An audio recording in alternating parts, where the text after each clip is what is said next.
Well, Justin Larkham is a former gambling addict who now runs a company called Epic Risk Management, which works with organisations to minimise the harm caused by gambling. As you can see, joins me now. A very good afternoon to you. Listening to Claire Murdoch this morning, she's clearly very angry about all this. Do you share that anger? I do. Actually, first of all, I need to say that it is a gentleman called Paul Buck that runs Epic Risk Management, but I've worked with them very, very closely. Yes, I do absolutely welcome this. It is a public health issue. It's a mental health issue. And there's too many people suffering from the horrible effects of gambling addiction, as I did. You were, I think, 40 years old. You're watching a game of rugby on the telly. You've never placed a bet before in your life. Then it changed. What happened? Well, I had a £5 free bet. I saw one of those adverts. I got my credit card without even thinking about it. I'd had a bit of trauma in my life just before that happened, and at that stage I was earning good money. I'd worked in the city. My 11-month-old son stopped breathing in my arms. I had a horrible epileptic fit, and for some reason I just responded to the advert. I got my laptop and that was it. I was in. What happened? Tell me what happened over the next 3 years.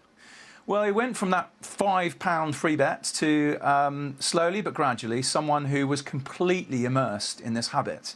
I had a six-figure salary at the time, but I used all that up. I used the equity in our house. I'd begun to borrow, and I kept it all a secret. And the shame of getting myself into debt just led me to chase my losses more and more, thinking that I could win it all back before anyone found out. And the trouble with this addiction is that you don't actually see the symptoms. You don't see the signs until it's too late and the damage has been done.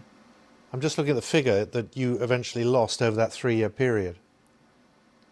Yeah, it's £750,000 in 3 years, but not just that. I lost my family, I lost my home, I lost my job, and at the end of it, I had nothing but 2 sacks of stuff, some pictures and some clothes, and £73,000 worth of debt. And Justin, it's impossible watching television at any time of the day, it seems to me, not to catch one of these adverts now. Absolutely, and not just television, but social media as well. I managed to exclude myself from the online site, but I had an email about a month later from a different gambling company. I'm delighted to say that there's a wonderful thing called GamStop, and as part of the measures announced by the Gam Commission this week, they're going to make it compulsory for all the operators to sign up to GamStop, which would allow people to press one button and self-exclude themselves from all the gambling operators in the UK. One of the things that Claire Murdoch was particularly concerned about was the high-risk gamblers to you and me, those who spend a lot of money. In gamblers' terms, in gambling company terms, those are VIPs. They're people to be nurtured. I mean, how cynical does that get?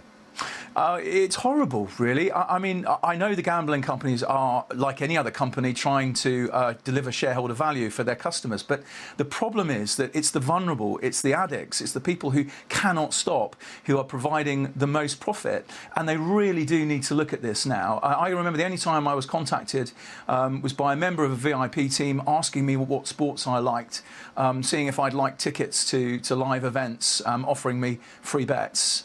Particularly when they hadn't seen me for a while, particularly when I hadn't placed a bet for a week or so, which would have been an unusual pattern for me. You, I think, go around schools, you're involved in education and in preventing the very thing that's happened to you.